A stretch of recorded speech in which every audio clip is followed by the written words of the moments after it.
So hi, and welcome to episode 161 of Level Up. 60 minutes of live Q&A where your questions drive the show. Janice and Adriana are in the chat today, so please say hi, let them know the name of the city you're watching from and your name. Get your questions in early by posting them either in the chat or following the QR code that you see on screen from your mobile device. So we will, of course, post up a link in the chat for you to vote up the questions that you would most like answered and for you to go and add your own, of course. If your question is selected, your name will appear in the credits at the end of the show. So stay on and watch that happen. So today we're going to be talking about how to become a NIST Cybersecurity Professional.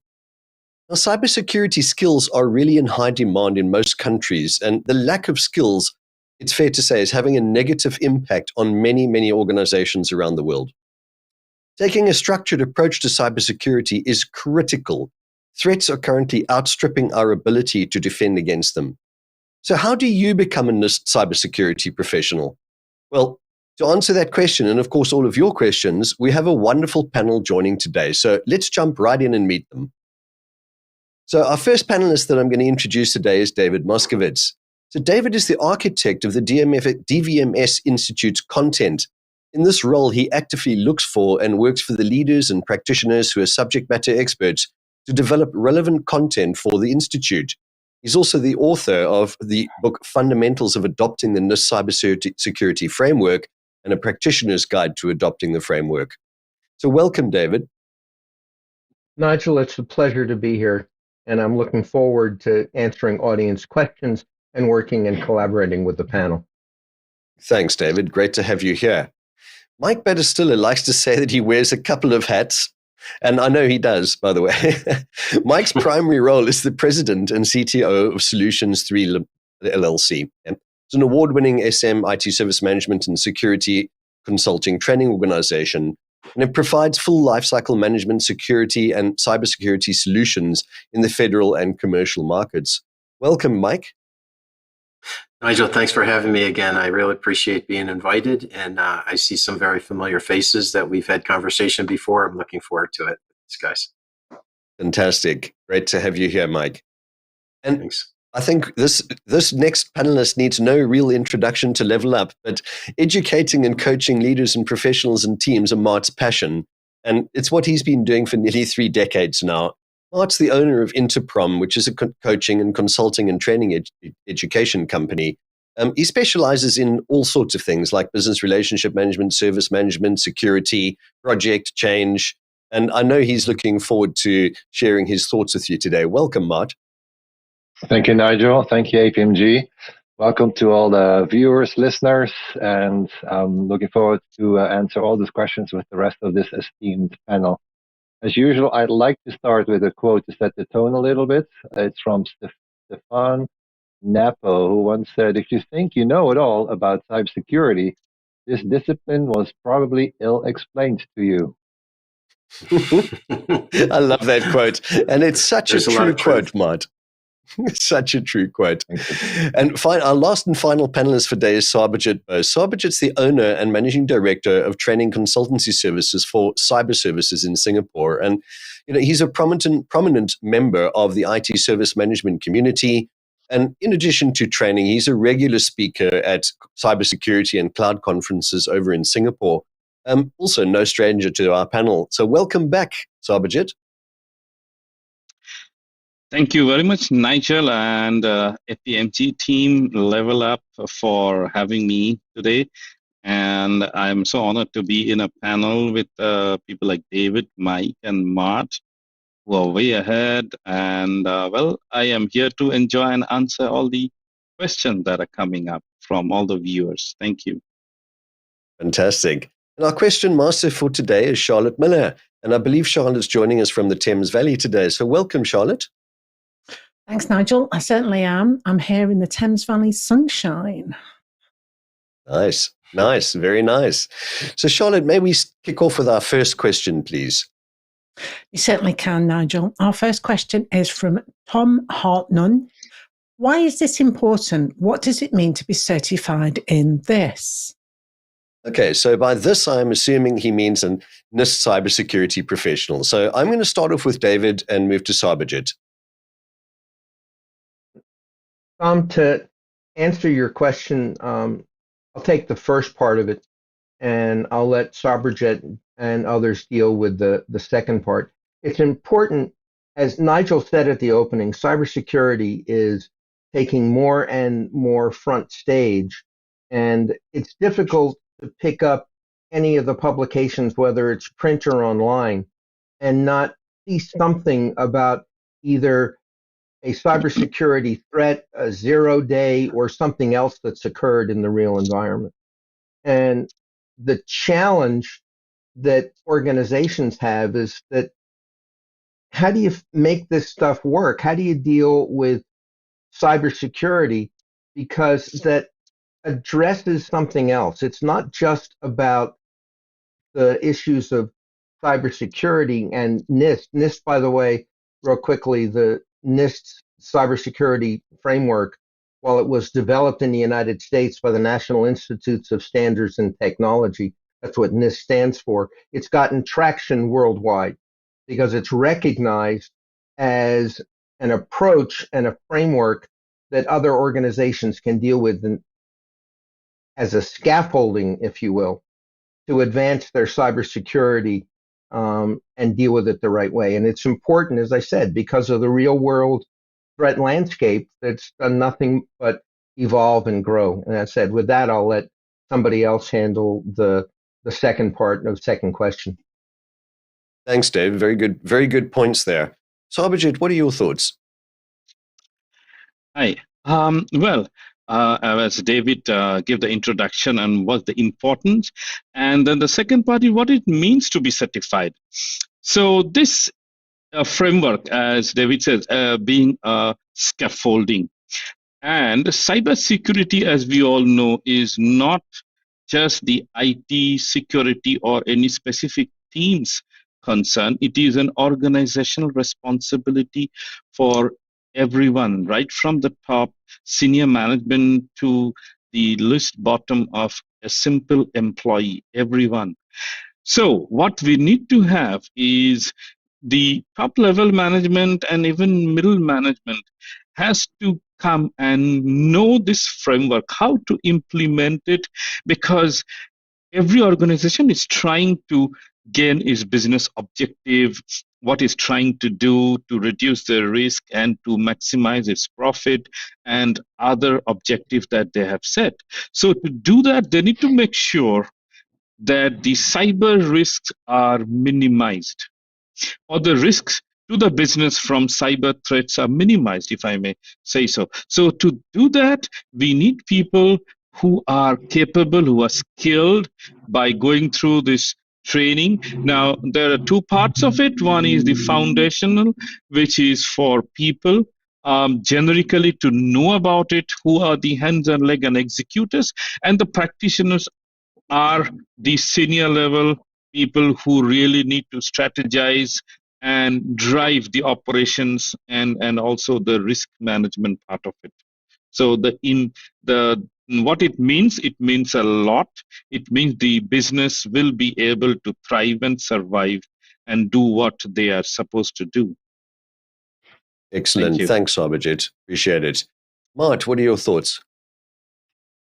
I'd like to answer both in questions in one answer, and that's as with any framework or standard, they all come with a common set of terms, terminology. In other words, what they try to accomplish is that you speak the same language. In other words, so if you think about NIST, and you talk about identify, protect, detect, respond, recover, people that have been trained, people that know about this program, are certified, speak the same language and know what all this means. In essence, they have an understanding of what's behind it and how to use it and how to make the best out of it. In other words, speaking the same language gets people on the same page, gets people to understand each other. And I mean, that's why it's important, but also to get certified, it shows this language, as in you can rely on me being part of this conversation. Absolutely agree with you there. I think what most people also don't understand about the NIST Cybersecurity Framework is that in general, it isn't a framework which is going to tell you which port on which router to configure. This is, as people have mentioned, this is a scaffolding. This is a framework to help you identify potential threats, potential causes of threats, amongst many, many other things. And I think it was David who'd like to come back in a sec. But it's really, there is so many areas to cybersecurity right now that, the framework is, if you're not using the NIST Cybersecurity framework, you're probably missing a lot of tricks out there. David, would you like to say something again? Yeah, real quickly, Nigel, the NIST Cybersecurity framework is a framework. It is not implementable. All right. What the framework does is say, as Mart pointed out, there are areas: identify, detect, protect, respond, and recover. But it points to specific controls in ISO 27000, in COBIT, in the NIST other publications like 853, which is the big set of controls used for classified information, and then NIST 800-171, which is used for controlled but unclassified information. So that what it does, it sets up both a risk-based approach, but also serves as a map to the cybersecurity control informative reference that's appropriate for the organization. Makes perfect sense. It absolutely makes perfect sense. So I think I like your analogy of the scaffolding. It fits very well with what we were saying. So, okay. So I think let's have a look. We've got a lot of people over on our social channels at the moment. Connor, hi from Belfast. That's really awesome. Great that you're here today. And I see lots of folks joining here. So we've got Jem here. Elvis is watching from Bahrain. Welcome, Elvis. Got a couple more folks here. Suliad, hey, everybody joining from Lagos, Nigeria. Welcome. Happy to have you here as well. Fantastic. Percy, also, good day. Hey, good from South Africa. Good to keep our South African flag flying high here.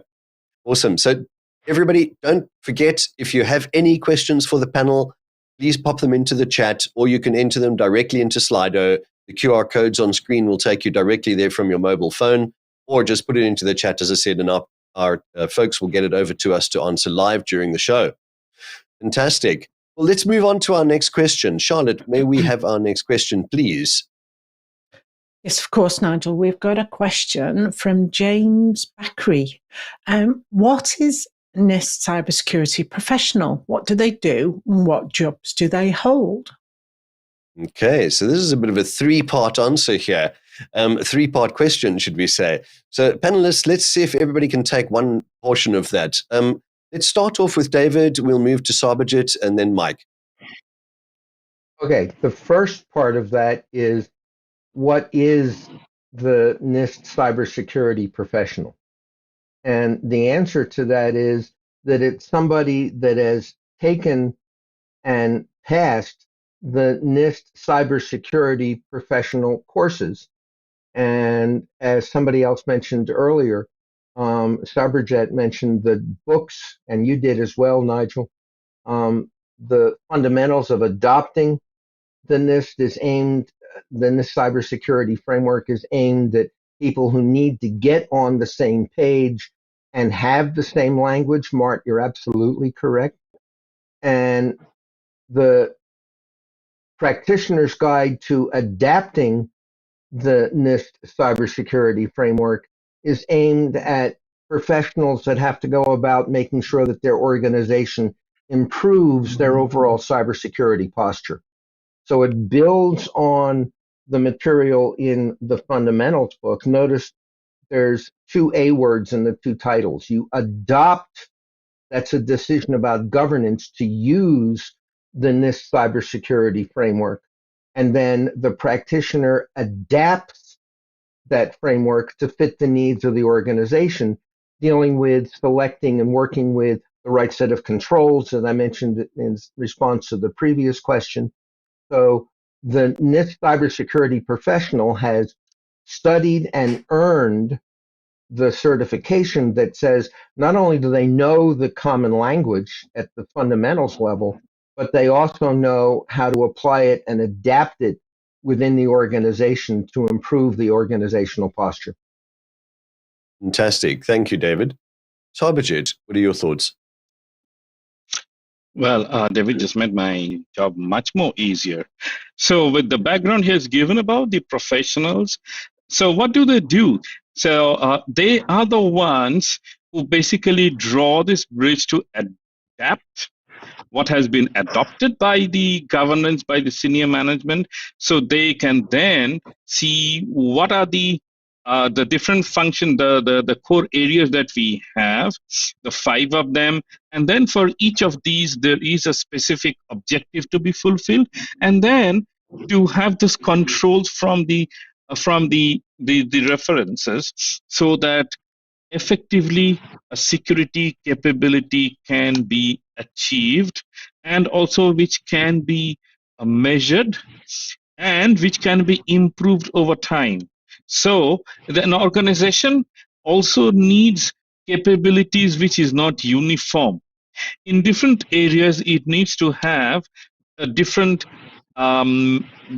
rigor to be implied. So it gives those people who are practitioners, they know how to measure the rigor, and then to come up with the map that with the informative references, the controls that we have, and build up those capability from what the organization is having now to a desired state. So basically that is their job, to move forward by improving something or to implement something new and add to a capability of the organization. Thanks, Sarbojit. Fantastic. Mike, what are your thoughts? Yeah, I think I'm going to take a little bit of a higher level on this one. I think the gist of the question is, if I become a NIST cybersecurity professional, what jobs could I get, or what is the typical role or job? And so, we've kind of hit that. Those practitioners that are key to implementing, configuring, making sure that the capability and functionality called out or looked for in the control is being addressed and monitored and operationalized. But I think the way that the program has been laid out, there's 4 levels of the program. There's an awareness level. There's the fundamentals level. There's the practitioner level, and there's the specialist level. And certainly your practitioners and your specialists are those that are doing the heavy lifting and bringing this about within an organization. But when I'm dealing with organizations on, let's just say they're a cybersecurity awareness training, just basic awareness training, I think everyone in the organization should go through the digital business risk awareness, because they need to understand why it is that they're doing what they're doing. It's good to have awareness training and say, this is what it means to have a strong password. This is how you recognize that that a phishing attack is going on. And even as you get into higher level skills of cybersecurity training, I often present it as, it's important to understand what the digital business risk is before they're going in and doing threat hunting or, penetration testing or all these different things. It's good to have the technical, but it's also nice to know why it is you're doing it. And then when you take the fundamentals, it's a much broader group, because now it's anyone who's involved. It's not necessarily just those that are doing the heavy lifting, but anyone who's involved in the program, anyone who's managing it, anyone who's overseeing it, anyone that's affecting it, anyone who is supporting it. So really, the program is laid out in such a way that it touches the majority of the organization, if not all of it. Fantastic, Mike. I agree with what you're saying there. It needs to be embedded throughout the organization.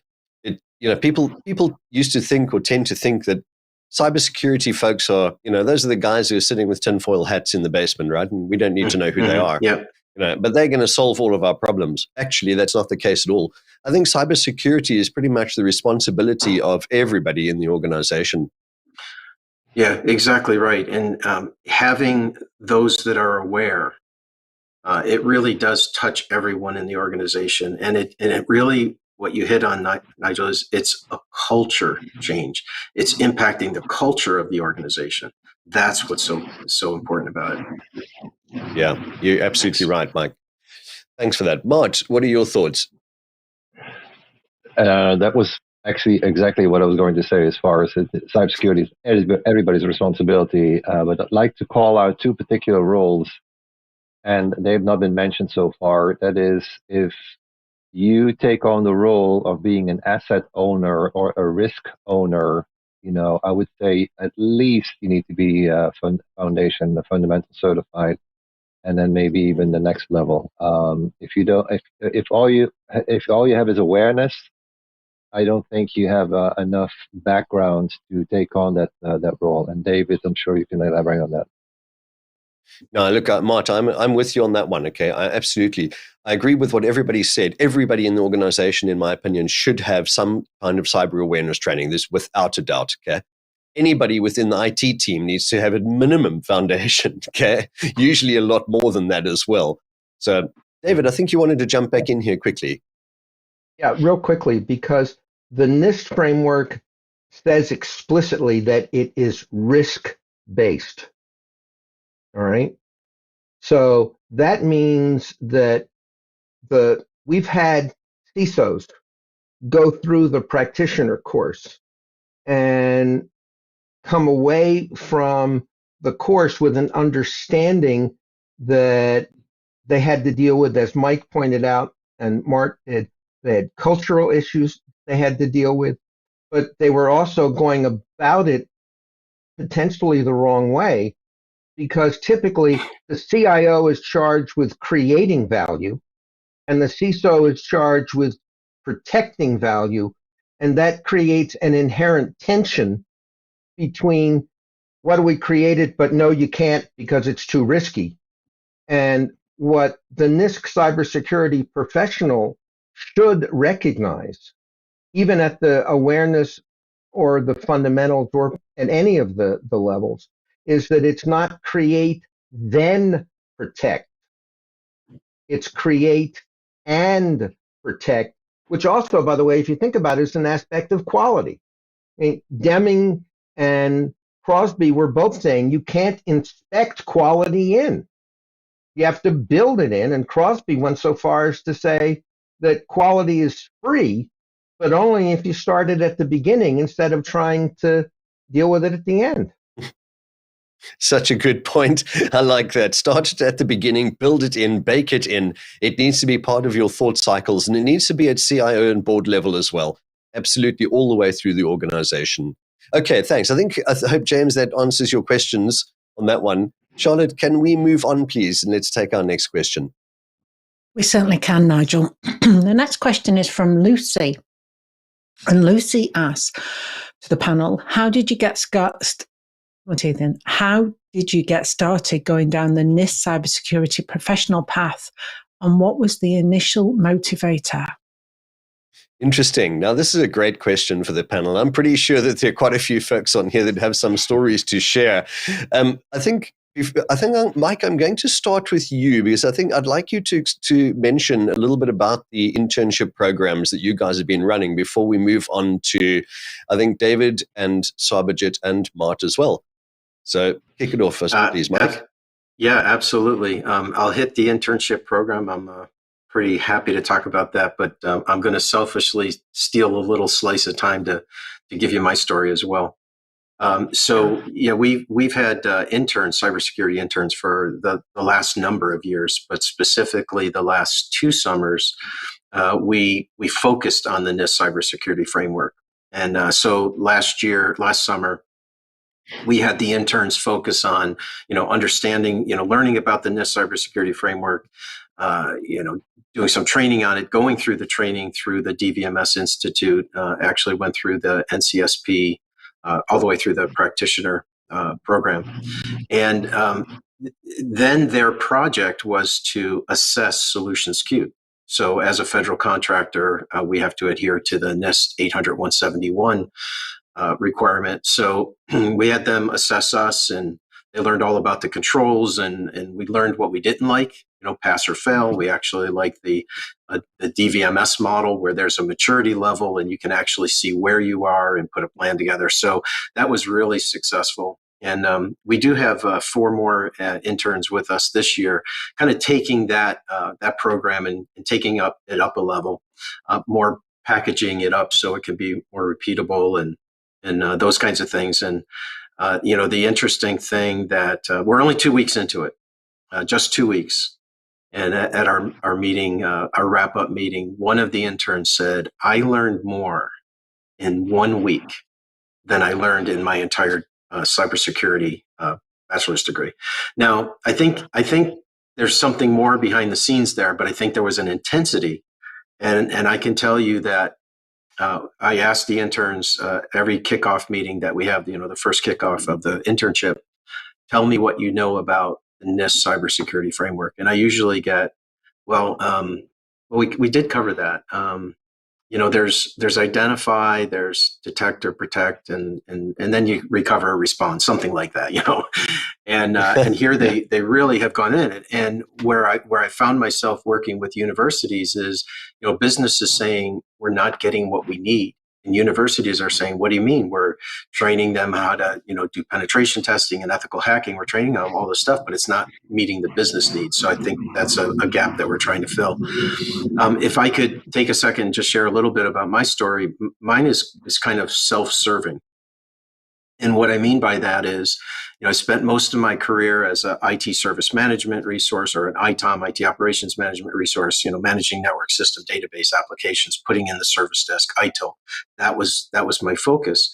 And then all of a sudden, a year or two prior to November 2020, I learned as a federal contractor that I was required to meet this NIST 800-171 standard compliance requirement, and then here in the States, the CMMC, the Cybersecurity Maturity Model Certification.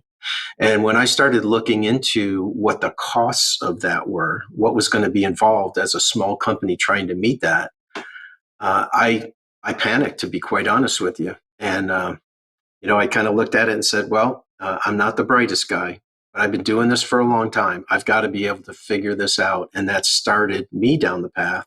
And then, of course, connecting with the DVMS Institute and Rick Lemieux and Dave Nichols. The story goes on from there. And by the way, I can't even finish the story. I have no idea where it's ending, because it just keeps expanding and getting better and more interesting. So I'm really excited to be part of the program. But I will tell you, I'm an evangelist because there's so much at stake. That's what drives me and motivates me. Thank you for letting me share that, Nigel. Yeah, no problem at all. I think that you're absolutely right in saying there's so much at stake. Yeah, and I agree. What the folks at the DVMS Institute are doing is phenomenal work. But I think there are lots of people like yourselves that are helping people get into this world just by simply creating that internship capability. So if you're looking to get started, one way is look around to see which companies might be offering internships, because that's a really good way to get started as well. All right, I think let's move on to David briefly before we go to Mart and Sarbojit. Everybody has a bit of a story here. So, all right, how we got started with this and why we did it comes back to a couple of answers, both from me and from other members of the panel. And that is that if you agree with NIST that cybersecurity is risk-based, risk doesn't discriminate between business risk, technical risk, pick it, it's risk. And today, as somebody mentioned earlier, you almost can't pick up a newspaper, and for those that are younger, a online blog or something else, and not see something somewhere about a cybersecurity incident, a breach, an attack that was thwarted, somebody doing something untoward. And the threat landscape is constantly evolving. It creates, if there was a pipeline that was hacked in the United States, right, that was a technical hack, but it impacted the business. A large department store was hacked, but it impacted the business and customers, because what the bad actors did was steal credit card numbers from the point of sale system inside that large department store, so that millions of people were impacted. That's business risk. That's reputational risk. And part of our motivation for putting the program together was saying we can't have this thing delegated to IT. It's not IT's responsibility if somebody breaks into the company. Yes, they deal with the first line of defense, but it's up to the business side to define what's important. Because absent that information, what does IT deal with? What's their priority in terms of what it is they're going to protect if they don't know what the mission critical business systems are? They know it's important for the IT department, but not necessarily for the business. So by taking an organization focus, it makes it easier to deal with improving cybersecurity for the organization. And real quickly, Nigel, going back to 2001, 9/11, the mantra that came out of that was see something, say something. That wasn't see something, say something. And if you're in a building or an airline terminal or someplace else, it was see something, say something, period. Period, And yeah. it was a Dave, that's a good point. It's a very good point, definitely. We've got so many questions stacking up, guys. We need to move on if we can. Thanks, David. Great information. Mart, briefly, then Sarbojit, before we get into our next question. Just briefly, in the mid-90s, I got exposed to the British standard 7799 and helped organizations benefiting from that, which turned into the ISO IC 27001 standard in 2005. Did the same thing, but now on an ISO based on an ISO standard. In 2012, this customer that I was helping as a consultant getting 27001 certified also need to be NIST compliant based on a contract they had signed with one of their customers. And that was my first exposure to NIST. And then obviously when the NIST certification training came up, which was a welcome addition to the consulting coaching, but also as a consultant coach to have in your toolkit to help organizations get trained, actually. That was my first exposure and my motivator. Fantastic. It's really, really good motivators, absolutely. Sarbojit, final thoughts briefly before we move on. Yeah, I think most of things are said by now. But yeah, the thing is, many times we as security professional, we love our job so much and we try to create a shroud that everything is because of us. And we are the kingpins. We control security. We control everything. But it's all about the business. If there be no business, then there will be no IT as well. But today we know because of IT is the core, so that's why security seems to be IT job, but no, it is to protect the business interest. So if the business is trying to create a value, our job is to protect the value and to ensure that the value is securely generated as well. Thanks, Sarbojit. Wonderful. All right, so that should answer your question, you see. Okay, Charlotte, may we move on, please? Nick, take our next question. We can, Nigel. We've got a live question from Shanice, a LinkedIn viewer. How can someone stay up to date on the latest trends and developments in cybersecurity? That's a great question, Shanice. Mart, I'm going to kick off with you, and then Sarbojit, then David. I'll kick off with one answer. There's many answers to this question. One, for example, is be active on LinkedIn and follow certain companies, organizations that are quite active in publishing their experiences, what they discover, what they know what's going on. In other words, follow groups and people on LinkedIn. Great advice. LinkedIn is a wonderful source for this, definitely. Sarbojit, your thoughts? Well, yes, Matt. You stole words from my mouth. So when talk about LinkedIn, there are a lot of places like, for DVMS, there is this blog which is created, for practitioners and professionals who can come together, share their thoughts and their experience.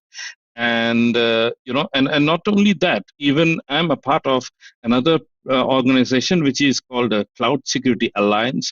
There is also blogs, and there are also such online presence of networking. And if you go to any of these, even ISACA, if you go for ISC Square, if you go for Internet Society, if you go for any of these ISO related, you will have ample opportunity to see what is happening every day. There are a lot of research works which are there, which are shared in these forums. Even people are encouraged to be a part of that. So if you keep your eyes and ears open, and maybe subscribe to some of these organizations' newsletters, you can never go wrong and be out of trend. All good ways of doing it. Absolutely. David, final thoughts briefly on this, please. Yes, Nigel, there's a couple of others have mentioned groups. Let me give you a couple of websites that people can deal with. They're mostly from the United States, since that's where I am. Pardon me. The Cybersecurity Infrastructure and Security Agency, or CISA, CISA.gov in the United States, publishes a list of vulnerabilities and things to watch out for, as does the Federal Bureau of Investigation, FBI.gov. Microsoft has a blog dealing with cybersecurity, as do most of the antivirus companies. So Norton and others have blogs that you can read. You'll also find stuff about cybersecurity on medium.com, medium.com, so that a search on your favorite search engine for cybersecurity awareness will give you loads of websites in addition to the groups that the other panelists have mentioned. Excellent. Fantastic, everybody. Great answers from everybody. There's so many resources, Shanice, out there. The internet is a wonderful place, as you know. But as people often say, don't believe everything you read. So make sure that the data you're getting or the info you're getting is from a reputable source. And everybody who has answered this question has given very reputable, reliable sources for cybersecurity updates. So plenty of those available. Thanks, everybody. Charlotte, may we move on and take our next question, please? You certainly can, Nigel. We've got a question from Amit. Is there any relationship between business risk and technical risk?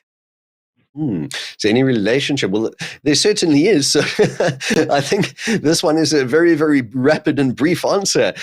Let's start with Sarbojit briefly and then David. Well, talking about relationships, as we know, today's world, relationships are breaking down. But here we have some relationship between business and technical, because we see the technical risk like a data breach happening. But what is the impact of the data breach? The business loses credibility or a lot of funds or money in terms of penalties and other things. So what happens is the business's objective of reaching some specific, maybe a profit margin or any other thing, will be disrupted. So is there a relationship? Yes, they are one and the same. They're one and the same. Perfect. David, your thoughts briefly. Sarbojit sort of stole my thunder. I can sum it up in one sentence. Technical risk is business risk. Period. Full stop. And why? He mentioned areas of reputation, of potential to the bottom line. But again, in the case of the pipeline that I mentioned earlier, then if oil can't flow through the pipeline, the entire ecosystem downstream can't get fuel. In the case of the department store that had credit card numbers that were stolen, these were regular people, average people who now ran the risk of identity theft. Technical risk is business risk, but it's broader than just confined to the organization. It impacts the entire ecosystem in which that organization is involved. Yep, absolutely. Valid point. Mike, I think you'd like to contribute very briefly to this. Yeah, I think the question is exemplary of what we're dealing with in industry. Too often, the business executives are trying to address business risk, and the technical folks are trying to address technical risk. And the two really need to be working together, because the technical risk is really an enabler or a supporter of the business risks are addressing. And so it's really bringing the two organizations together, working together, realizing that they're working on the same issues together. It's not siloed. So it's an important question because it is so reflective of what's going on in the industry today. Thanks, Mike. The questions are stacking up and we're running out of time rapidly. So Charlotte, let's just move straight on, if you don't mind, to our next question. Thanks, Nigel. Question next is from Matt. What types of cybersecurity job positions would a NIST cybersecurity professional qualify for? Interesting question, and very true to the theme topic of this show.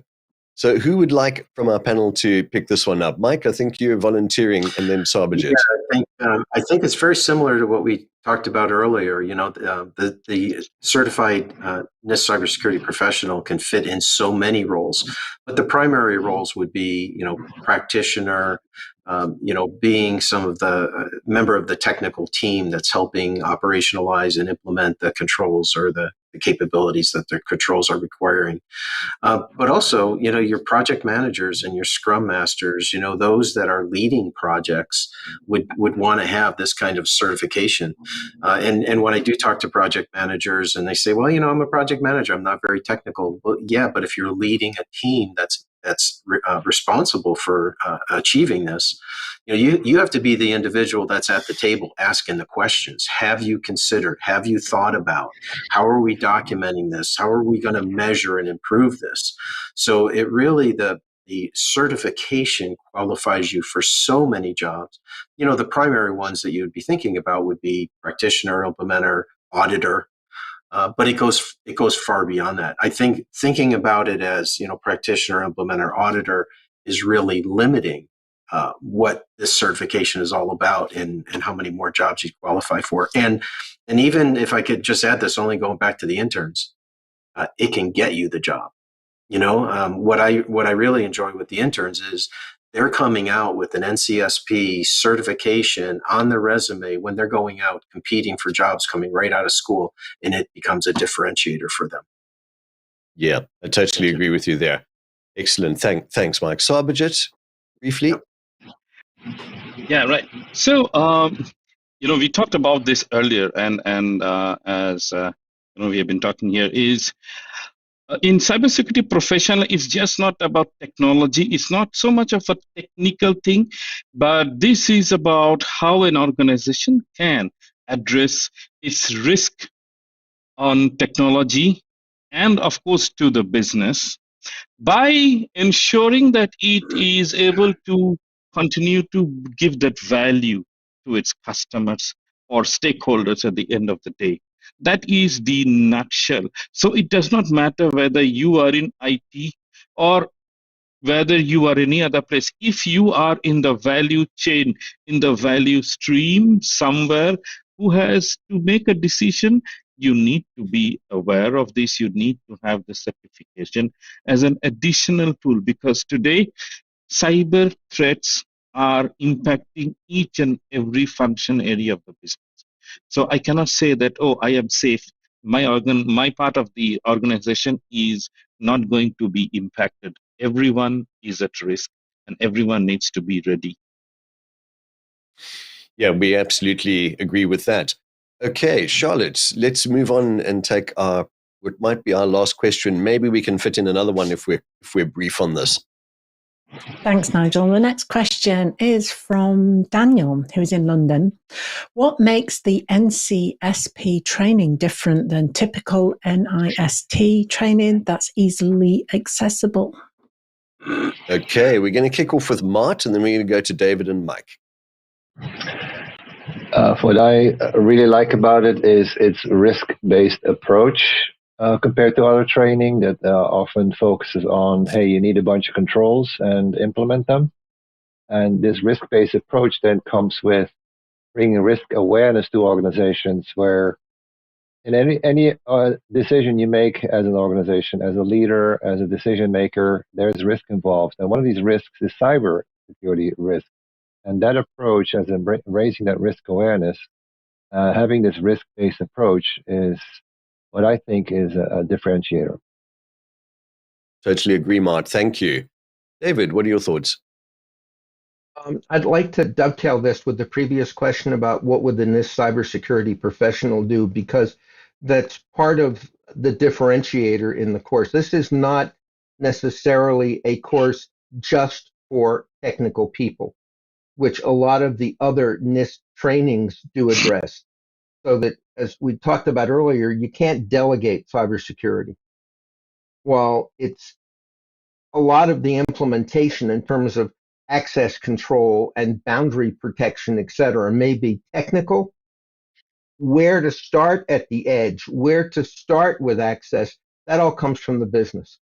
And if the business isn't aware of their role, I mean, from our perspective, and we say it in the course, the ultimate responsibility for cybersecurity is not technical. It's rests with the board. The board needs somebody that is responsible for risk, as Mart pointed out. And that has to cascade throughout the organization.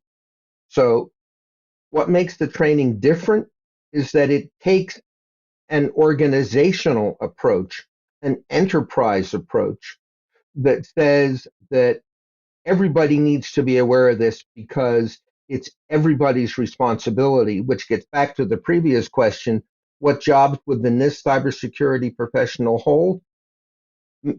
Mike mentioned it already, project manager, risk manager, everybody involved in development. Even the people in HR need to be aware so that they know how to ask the right questions of new hires and make sure that new hires and the programs within the organization make sure that cybersecurity and that level of risk is surfaced throughout the entire organization so that anybody and everybody benefit. Perfect. Absolutely agree with you, David. And, I think one thing I would highly recommend for anybody who wants to figure this out, go and take a look at the DVMS CPD overlay model. Okay? The Create, Protect, Deliver. It'll give you a really phenomenal idea of what this is all about. Yeah? So take a look at that. You'll find it on the DVMS Institute's website and on their LinkedIn page. Mike, your thoughts briefly. Yeah. In the role that I'm in, I have gone through a lot of the NIST training that's out there. So good comparison I can provide. That sounded like Yoda. Good comparison I can provide. But, everyone's doing a good job of here's what the control is and here's why it's important. And that's where they stop. What the NCSP program is really doing is taking it far beyond that. How do I operationalize the controls? What things do I need to look for to make sure that, how do I operationalize them? How do I measure them? How do I wrap continual service improvement or continual security improvement around them? So it really is beyond the implement the control or, understand what the control is. It goes far beyond to a much longer maturity strategy. Big differentiator. Excellent. Fantastic. Thank you, Mike. Sarbojit, you briefly before we move on for our last question. Yeah, just small, quick experience. I was managing one project here in Singapore. It's a major project of implementing a stadium, and the management failed to understand one thing about cybersecurity. And what they did was, the program manager, the program director was trying to get someone to have an access control built in after the entire application was built. So I have nothing more to say, and you can know what was the result of that project. We can only imagine. Yes, and it wasn't a good result either at the end of the day. No, okay. Thanks, Sarbojit. Charlotte, I think let's take our last question for today. We are running out of time rapidly. Thanks, Nigel. Last question is from Ruth Peter. They ask, what are the essential soft skills I would need to become a NIST cybersecurity professional? Ah, very interesting question. Okay, let's start with Mart and then we'll go to Sarbojit. I'll just mention one. There's so many, so I'll leave that for the rest of the panel. Be a good communicator means you can listen very well.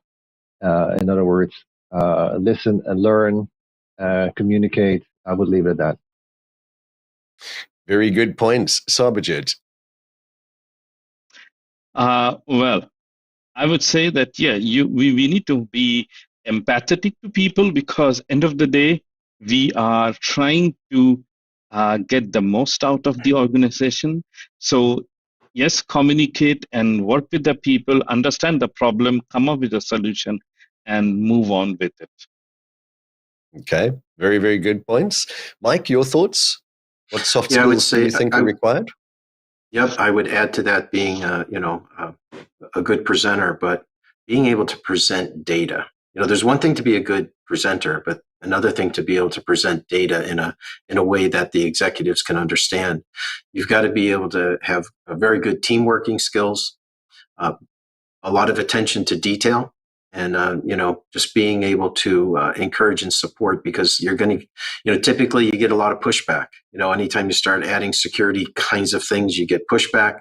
And so you've got to be able to be a motivator and explain the value of what you're asking people to do. Okay, very good points as well. Final thoughts, David? Cybersecurity is such a rapidly changing, the threat landscape is constantly changing. So one of the soft skills that people need to be able to have is the ability to accommodate change. This is not a static field. This is not something where you learn that you're going to keep doing the same things over and over and over again and not have to worry about learning new things. So you've got to be able to adapt. You've got to be able to deal with being a lifelong learner and being able to accommodate change at the organizational level. Yep, that's actually very, very good points as well. I would also add to that, so you need to have some change management skills. In other words, the ability to adapt to and work within change, most certainly. You definitely also need to have some sort of agility, understanding of agility, and the ability to act in an agile way, because that's something that happens so quickly in cybersecurity now. Communication is key and critical in this, and concise communication. And another soft skill, which I think is really important, is the ability to think and operate and communicate clearly under pressure. Yeah? It's not always a pressure job, but there are times when things happen and it becomes incredibly pressured, right? So you need to be able to adapt to that as well. So all great answers there. Thanks, everybody. So unfortunately for today, we have run out of time. So I'd like to walk around the panel and get your closing remarks. And I'm just going to start with David, and then we'll hear from Mart. Thank you, everyone. I really appreciate the questions. And I want to thank the questioners for challenging us to think about these things, so that the whole idea about cybersecurity used to be something that existed in the dark corners of arcane lore. Today, it's everybody's responsibility. And Nigel, you did an excellent job of adding the additional soft skills that people required. And there was nothing in the list that any of us mentioned that had anything to do with technology, other than briefly talking about agility. But organizational agility comes out of the Toyota way, and that was dealing with simplifying and streamlining manufacturing. So again, thanks to everybody for your questions. I hope you got some value out of this. I know I did. Thanks, David. Great. Thanks. Appreciated.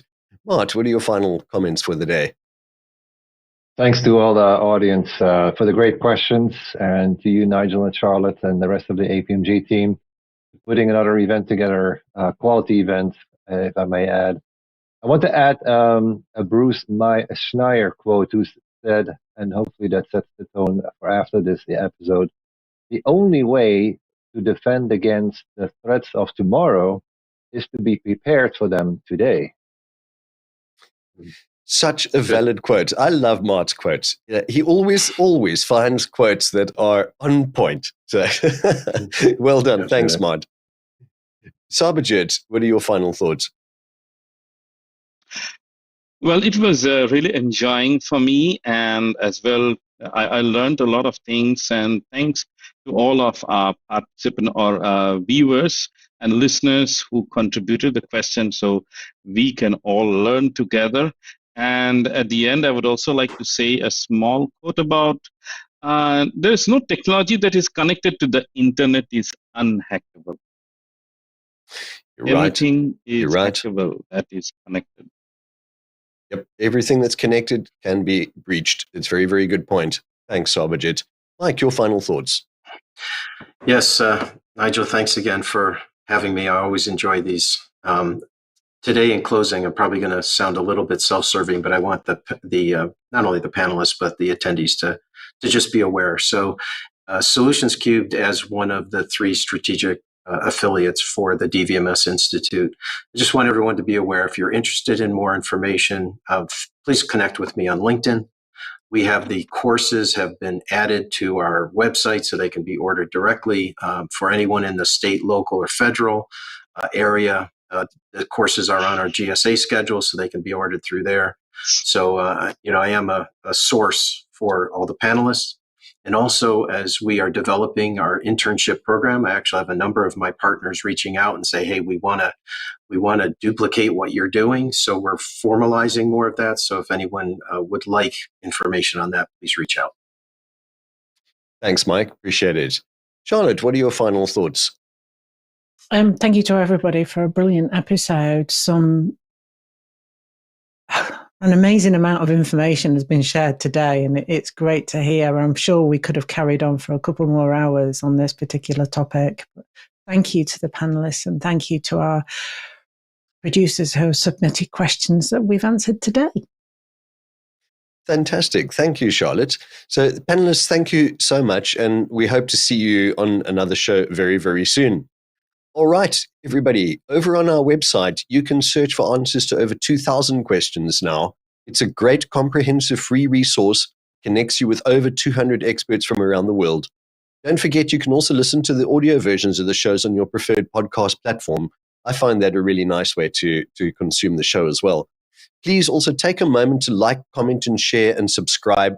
It really doesn't cost you anything, but it helps new folks discover this valuable content. Looking forward, join us on Monday the 19th, that's at 8 a.m. GMT, and we're going to look at how to engage stakeholders. On Wednesday the 21st at 2 p.m. GMT, we are hosting a webinar where we are discussing, this should be an interesting one, avoiding waste on a global scale using design thinking. On Friday the 23rd, we are looking at how to become a trainer, and that promises to be an amazing show. So all details are on apmginternational.com. So subscribe to the show. We'll send you a personal summary of what's coming up next and how you can join us here on the panel and level up your career with APMG. Thanks, everybody. See you on the next show.